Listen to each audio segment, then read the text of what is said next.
이교수의 한국시 읽기 301번은 박주택 시인의 언제나 기억의 한가운데입니다. 박주택 시선집을 읽고 있는데 어, 이 시선집에서 21편의 시를 읽고 있습니다. 지금부터는 제6시집 마지막 가장 최근에 나온 시집이죠. 또 하나의 지구가 필요할 때에서 301번부터 4번까지 네 편을 읽게 될 것입니다. 그게 마지막입니다. 음, 이 시를 한번 쭉 읽고 평론이 두 개가 있는데 둘 다 좋은 평론입니다. 그래서 쭉 읽겠습니다. 언제나 기억의 한가운데 박주태. 나는 온다. 안개의 계단을 내려와 홀로 남은 빵처럼 팔리지 않는 침울처럼 나는 내 발자국을 따라와 가느다란 빛이 이어주고 있는 기억 사이에 서 있다. 나는 사람들이 그리워하는 것을 그리워하며 살았다. 그러나 어느 곳에 서 있었는지 작은 곳조차 어두웠다. 나는 온다. 밤이 다할 때까지 기억에서는 또 잡기가 태어나리라. 이게 첫 번째 시죠. 서신 아주 좋아요. 인수봉 교수의 박주택 시에 나타난 타자일과 환대의 시야, 또 하나의 지구가 필요할 때를 중심으로 해서 읽겠습니다. 나는 사람들이 그리워하는 것을 그리워하며 살았다라고 고백하는 시적 화자는 단순한 향수에 머무르지 않는다. 이거 중요한 말이에요. 보통 이거를 향수로 생각하죠. 서정시 그러면 다 이렇게 생각하죠. 그러니까 통상적인 서정시 읽을 때처럼. 응? 서정시는 다 향수에 뭐 정지용의 향수 이런 거 있죠. 시 노래로 나온 거 그렇지 않다는 거예요.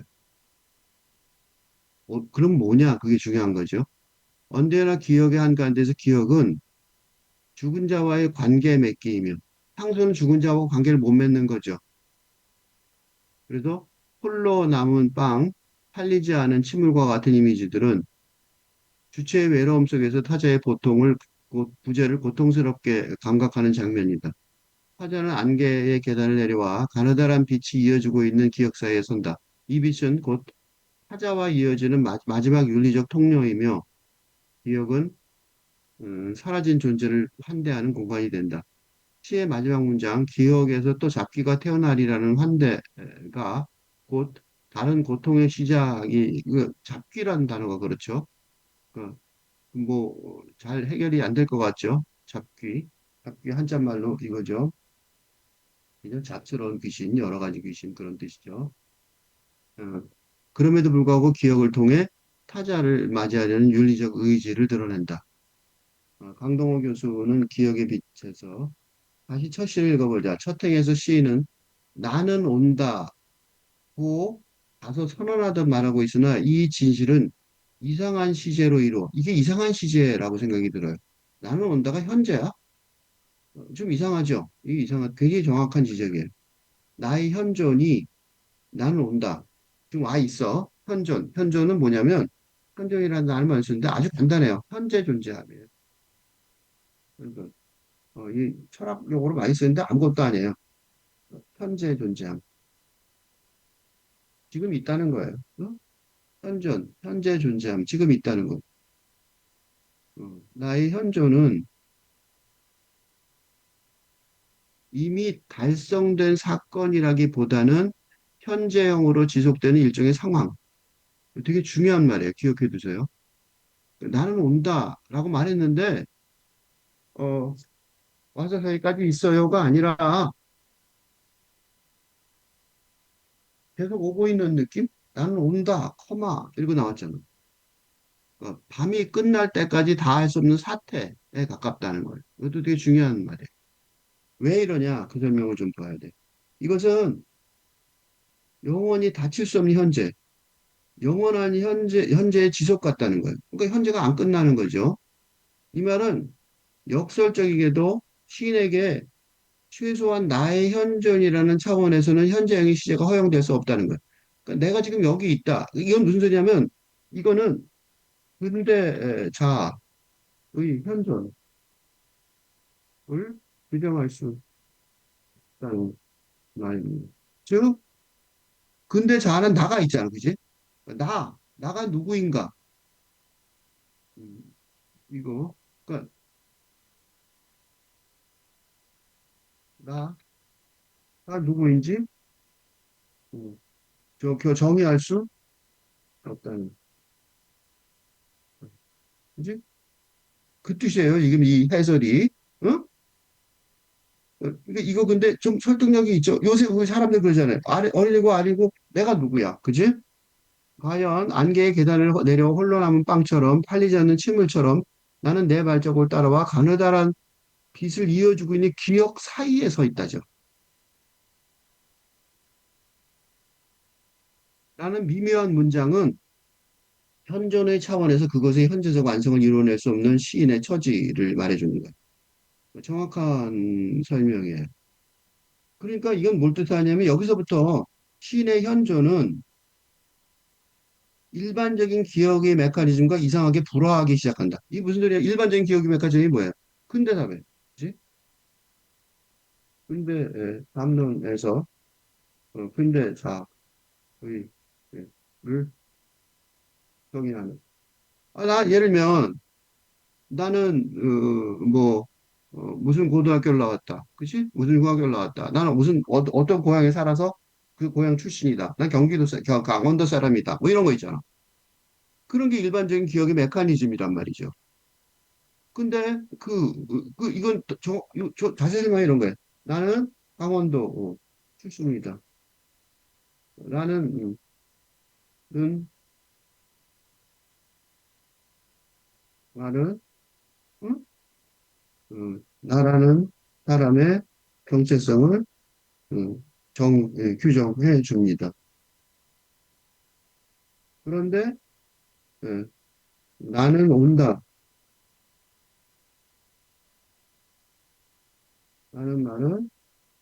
나는 와 있다. 나는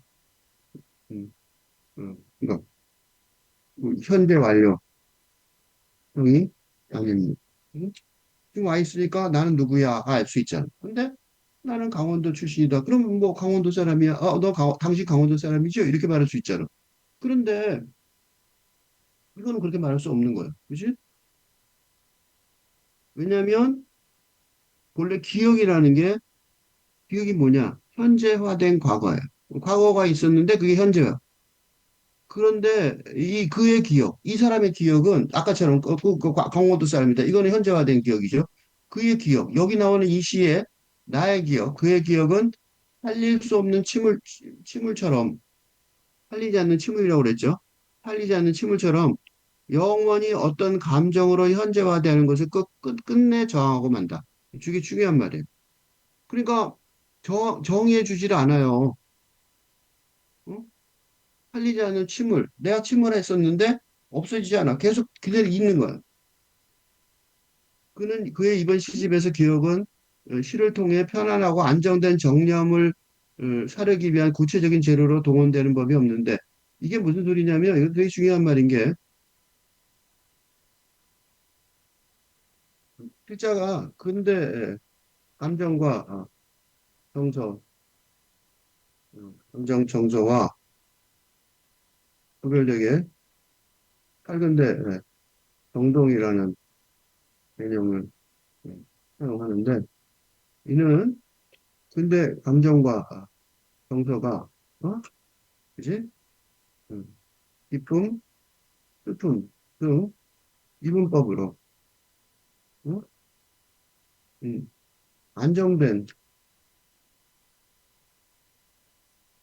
구조적으로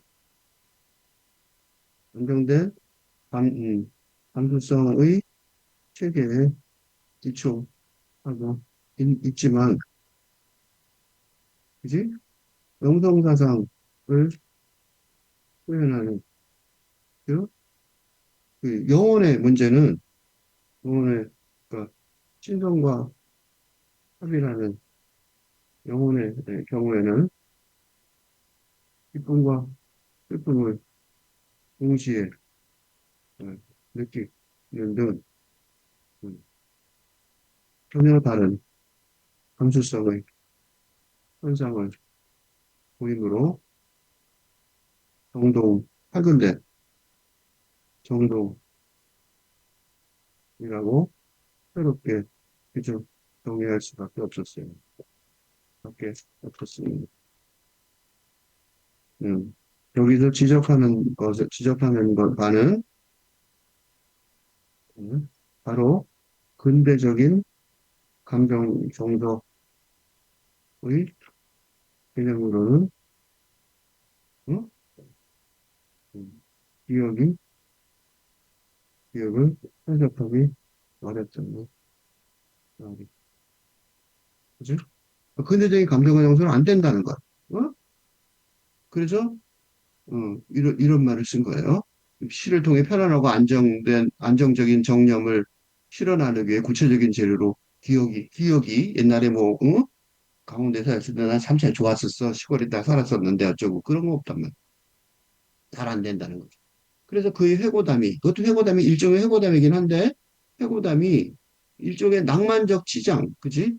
가 무관하다. 낭만적 치장도 근대적인 거죠. 근대 시대. 낭만적인 근대 시대 전형적인 사고방식이죠. 낭만적 시장하고 무관하다는 게, 전혀 무관하다. 응? 안 맞는다는 거죠. 그러므로 첫 시에서 언제나, 아까 맨 위에 제목이 언제나였어요. 언제나. 그러므로 첫 시에 언제나라고 썼을 때, 왜 언제나라고 썼을까요? 언제나 기억의 한가운데. 즉, 언제나라는 말은 그것은 자신의 그저 추억에 머물러 있다는 처지를 알리기 위한 것이라는 편견. 그게 아니라 우리는 단호히 결별할 필요가 있다. 이게 무슨 소리냐면, 이건 다시 또 좀 더 이론적으로 설명하면, 언제나 나는 첫 시에 첫 단어가 의미하는 바는 이 시가 또는 이 시집이 어떤 감수성의 기록에 그치는 것이 아니라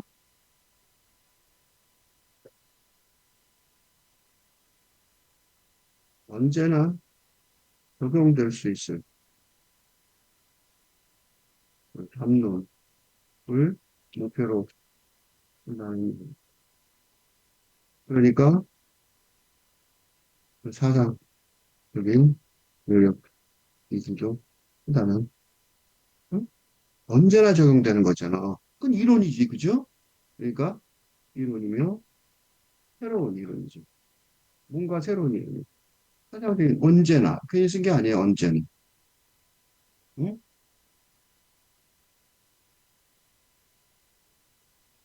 그래서 때문에 시인이 자신의 기억 한가운데 있는 것은 확실할지언정 한편으로 어느 곳에 서 있었는지, 작은 것조차 어디였다고 실토하는 이유는 뭐냐면, 옛날엔 거기 서 있었는데 지금은 그거 잘 모르겠다는 거예요. 어디서인지 모를 리가 없잖아, 사실은. 그치? 이상하잖아. 왜 몰라? 다른 세상이니까. 근데 이거를 뭐라고 말하냐면, 이런 어둠이야말로 박주택 씨의 태생적 색조. 그러니까 새로운 세계관을 열려고 그러니까 이런 일이 벌어지는 거죠. 근데 그 어두운 기억에서 뭐 하나요? 매번 잡귀가 탄생하는 거죠. 잡귀. 뭐예요? 잡스러운 귀신이란 말이에요. 잡스러운 귀신. 음. 왜 잡스러운 귀신이에요? 지금 처음 생기고 있으니까, 그지? 어? 뭔지 모르겠는 귀신이죠. 왜 잡스럽겠어요? 뭐, 알 수 없는 귀신이죠. 아직. 이게 잡기라고 해서 나쁜 게 아니에요. 아직 알 수 없는. 음, 아직. 왜냐면, 뭔가 전혀 새로운 것이라서, 아직 제대로 이름 지을 수 없는, 그런 귀신. 그죠? 그런 뜻이에요. 음. 이게 뭐냐면 뒤집어 내는 거예요. 무당의 구술할 때, 잡귀를 쫓으려 한다고 말합니다. 그, 음, 김유신 장군을 모시는 무당은 그 외의 귀신을 쫓아내야 애군을, 음, 면한다. 인정합니다. 즉, 비질의 질서, 위계 질서. 이게 김정일이 최고죠. 를 세워야 한다는 말입니다. 이런 위계 질서는 어떻게, 언제 나타나? 오랜 기간 확립된 전통의, 전통과 관습의, 예? 바탕. 음. 그러니까 지금 새롭게 형성되는 세계관이라면 당연히 바퀴가 들들어야 할 것입니다. 그렇겠죠? 지금 새롭게 태어나는 세상인데 무슨 바퀴가 어떤 기술이 주도권을 잡지 잘 모르죠? 그러니까 이제 이 김시 장군 모시는 그게 강릉의 강릉 무슨 유명한 그 단오제인가? 그 굉장히 유명하죠. 무당이 그 대표 무당이 하는데 그 무당이 모시는 게 김시 장군인 것 같은데 그렇게 봤나? 하여튼 그래 거기 가봤는데 분명히 말하자 이때 잡기는 기억 속에 머물고 있던 그 어떤 것 정신분석이 말하는 억압된 것이 불결한 회기 이런 건 상관없어요. 그러니까 제도가 없으니까 아직 그지? 이거는 옛날에 뭐가 있을 때나 관계가 있는 거죠. 그의 잡기는 그의 기억이 포박화된 과거의 사건과 연관되는 것이 아니라 매 순간 현재의 시간으로 개입해 들어오는 어떤 내부의 흔적을 가리키는 거. 어렵게 썼죠? 쉽게 안 썼어요. 근데 그거는 이거를 보는 관점이 나랑 달라서 그런 것 같아요. 처음부터 다시 한번 읽어보겠습니다. 언제나 기억의 한가운데. 네, 언제나, 아까 얘기했듯이 언제나는 그러니까 이게 이 박주택 시인이 이 시집 첫 단어로 언제나를 선택한 것으로 보입니다. 의도적인 것 같아요.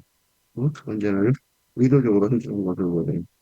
그건 새로운 단어의 구축가가 그걸 시적 상상력에 힘에 의한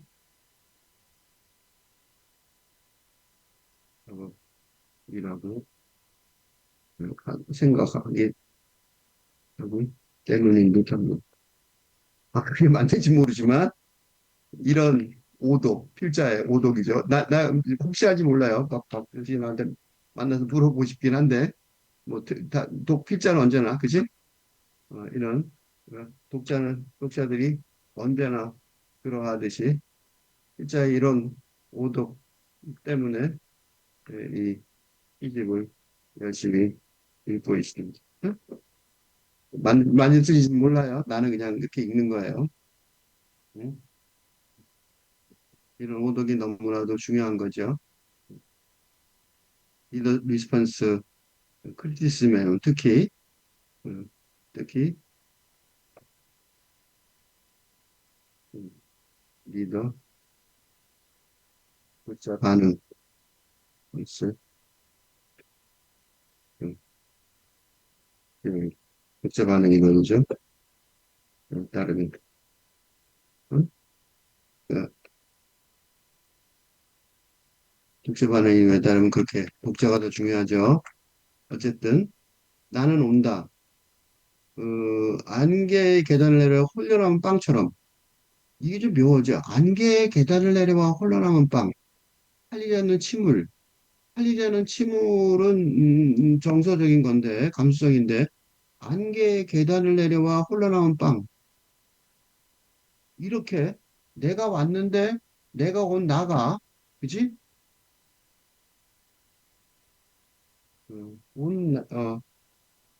이 현실 세계에 온 내가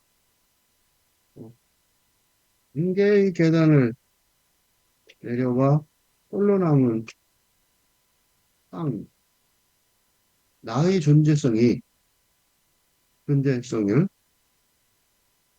현실 세계에 온 것도 뭔지 모르겠는데 하여튼 온 나의 존재성을 안개의 계단을 내려 홀로 남은 빵이라고 묘사했는데 이거 어디서 많이 본 것 같지 않아요? 이거 어디서 본 것 같아요? 금방 사람들이 눈치챌 거라고 생각했는데, 눈치를 못 챈 것 같아요. 이거요, 그, 양자역학,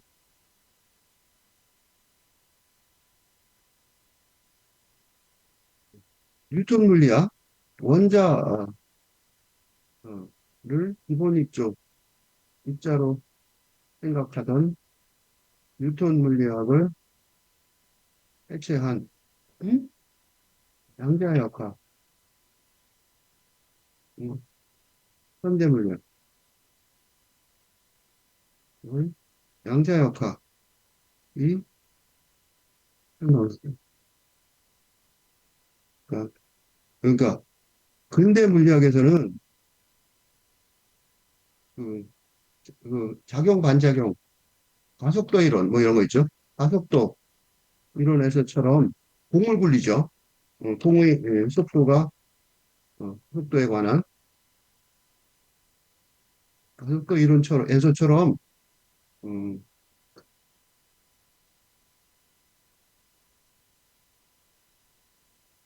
자연의 기본 단위를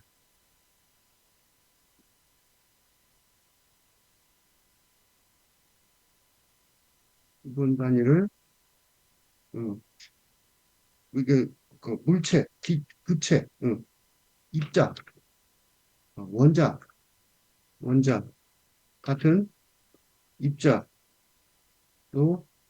어, 생각합니다. 그런데 빛의 이 빛이 기본적으로 파동, 파도, 파도 같은 파동으로 존재하다가 특수한 상황에서만, 그러니까 예를 들어 관찰자가 어, 눈으로 보는 또는 전자현미경으로 어, 찍는 상황이 되면 일시적으로 입자처럼 행동한다는 음, 사실에 추구하는 하는 게 양자역학입니다. 이런 양자역학으로 음, 인간이 존재가 아니라 관계라고 인문학적으로 주장하는 지경에 이르렀습니다. 지금은 그래서 양자역학을 사람을 관계라 그런단 말이죠. 보세요 여기 안개의 계단을 내려와 홀로남은 빵 뿌연 그 내려와서 홀로남은 빵. 내가 지금 내가 나라고 그랬으니까 즉 나는 온다라고 말하면서 나라고 입자처럼 그러니까 존재를 규정했으니까 빵이라고 굳이 어떤 하나의 물체로 비유할 수 있을지 모르겠습니다. 그러나 그 홀로 남은 빵만이 나라고는 또 정의할 수는 없습니다. 왜냐하면 안개의 계단을 내려와 즉 안개 안 보이죠? 나라는 존재가 안개 속에서 보이겠어요? 객관적으로 보이지 않는, 응? 객관적으로 입자처럼 규정되어 보이지 않는 시간의 흐름 속에서는 나라고 언제나 정의할 수, 뭐라 그럴까?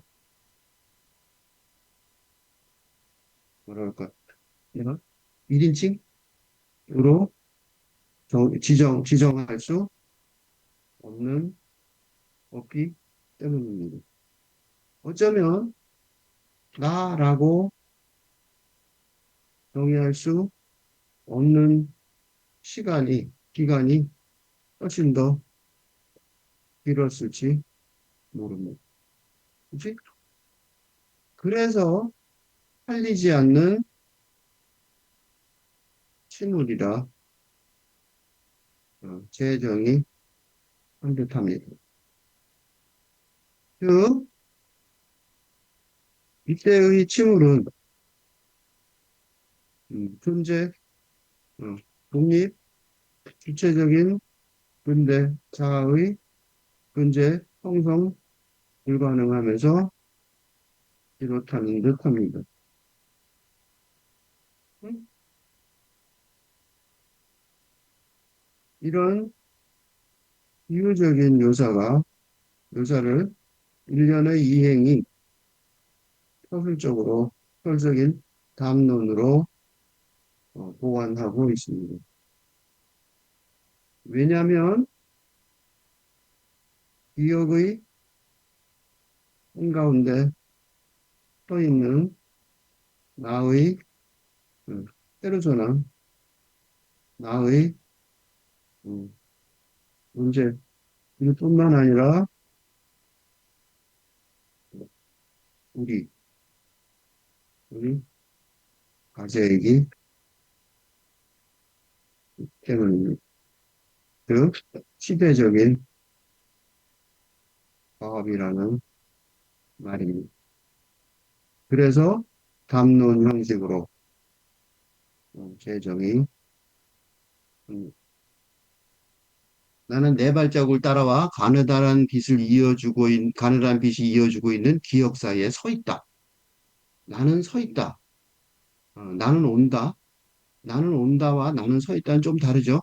나는 온다는 나는 서 있다하고 달리 나는 서 있다는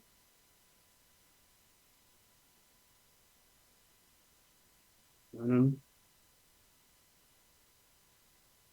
온다와 달리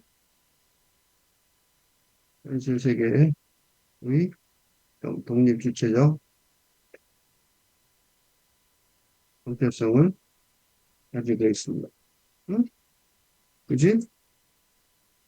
현실 세계 어떤 구체적인 음, 공간 속에서의 위치를 점하고 있습니다. 그죠? 그 살아있는 거죠. 즉, 살아가고 있는 거예요. 즉, 살아가고 가는 중입니다. 근데 문제는 그 위치, 그런데 문제는 그 위치, 입니다 기억의 한가운데 라는 제목의 구절이 예, 분명하게 말합니다. 그리고 그걸 내 발자국이 따라와 하늘나란 빛이 이어주고 있는 기억 사이에라고 설명합니다. 그러니까 하늘나란 빛이죠. 그지?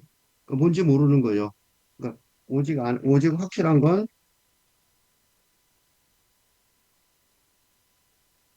내 발자국의 흔적이 응? 그리고 이는 들리다가 언어라는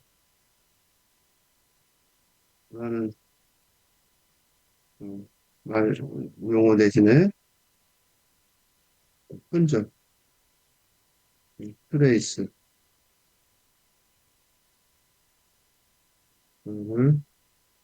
당한, 네? 음, 한 것을, 한 걸 기억하게 합니다. 그러니까 뚜렷하게, 흘린 문자,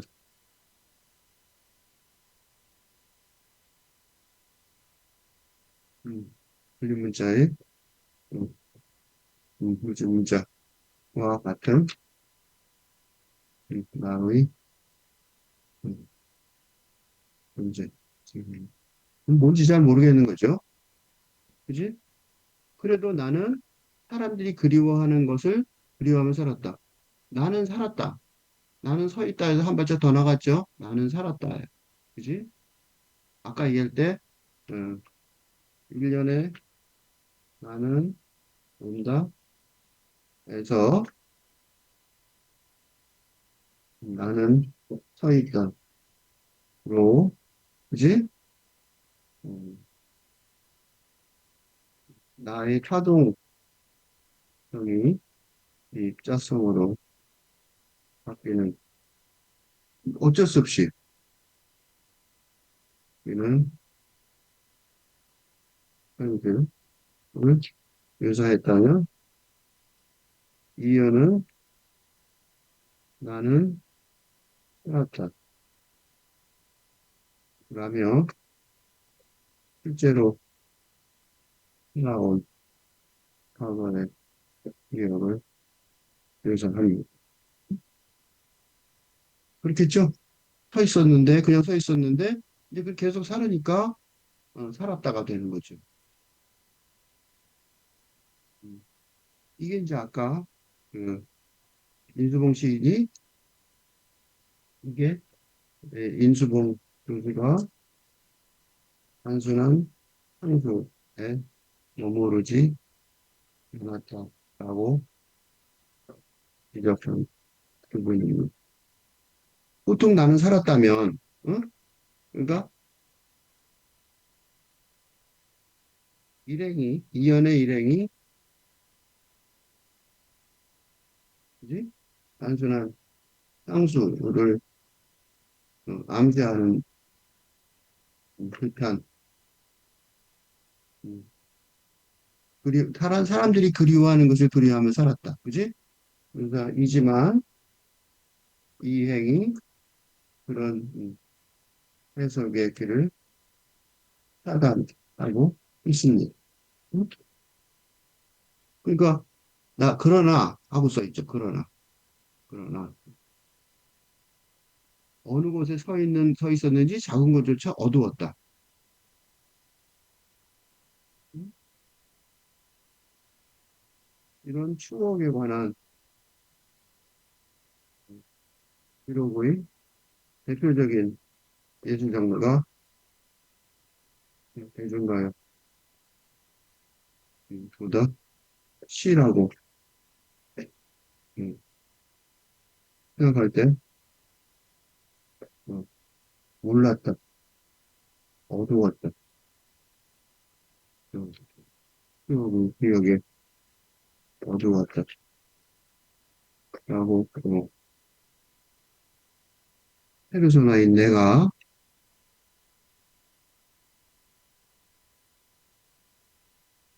페르소나인 내가 어? 강압적으로 어, 선언을 이가 없었거든요. 그치? 이게 뭐 시가 얼마나 그지? 대중가요 시 이런 것들이 얼마나 추억에 관한 얘기가 많아요. 그러니까 그럴 리가 없단 말이죠. 이는 뭔가 전혀 다른 한눈의 길을 열고 있음을 어, 암시합니다. 그래서 다시 제목의 첫 단어 언제나가 떠오릅니다. 이건 담론입니다. 이것도 근대적인 근대 담론은 또 어, 과거의 노스텔지아 향수와 과거의 노스텔지아 향수와 미래의 유토피아를 이어지는 있는 근대 담론의 기본 틀을 정면으로 거부하는 선언입니다. 그지? 그러니까 무슨 소리냐면 정말로 어두웠다고 어, 말하는 것, 말하는 것입니다. 왜냐하면 전혀 다른 담론의 틀에서 새롭게 다시 과거를 시작하기 때문에. 음? 그러니까 이게 예를 들어 6.25 전쟁 때 참사는 어, 외국 군인의 기억이라면 어? 전투 중에 어느 곳에 서 있었는지 다음 것조차 악몽 지금까지 꾸면서 또 잘 기억하고 있을 것입니다. 응?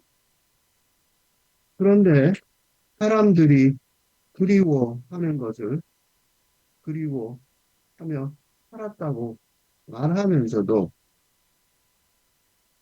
이런 식으로 회피하듯 회피하듯 상언하는 건 기억의 문제, 기억력에 문제가 있다는 말이 아니라 응? 과거의 노스텔지아, 향수로 향수로 라는 관점에서 과거를 잊지 않겠다. 선언. 그렇죠? 그러면 이제 뒤에 뭐예요? 나는 온다. 밤이 닿을 때까지 기억에서는 또 잡기가 태어나리라. 그러므로 3년은 당연히 미래 시제입니다. 나는 온다는 근대 사회의 응? 정의가 그러니까 뭐야가 정책 정 움직이지 않는 움직이지 않는 그래서 독립 구체적인 정체성을 정의할 수 있는 근대사의 이야기가 아닙니다. 이 면에서 근대의 향수 노스텔지아로 과거를 읽는 관습을 거부했다면 한면에서는 전혀 새로운 그러니까 유토피아의 근대적인 미래상이 아닌 할근대적인 정서적인 미래상을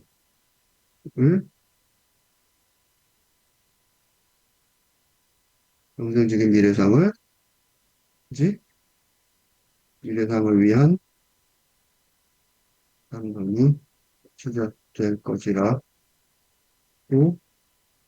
추정할 수 있습니다. 이건 미래 완료형입니다. 그래서 지금의 그 현재 시점에서 음, 읽는 많은 생각하는 기억이 아니라 미래 지점에서 어느 정도 시대에 짧은데 얘가 완성된 이후의 기억을 말합니다. 그때 뭔가 새로운 영상과 연대성이 탄생하겠지만 그걸 지금의 나는 즉 군대에서 밝은 대로 혁명적으로 전환하는 이 혼란 속에서의 언어로 규정한다면 당연히 이라고 말할 수 있습니다.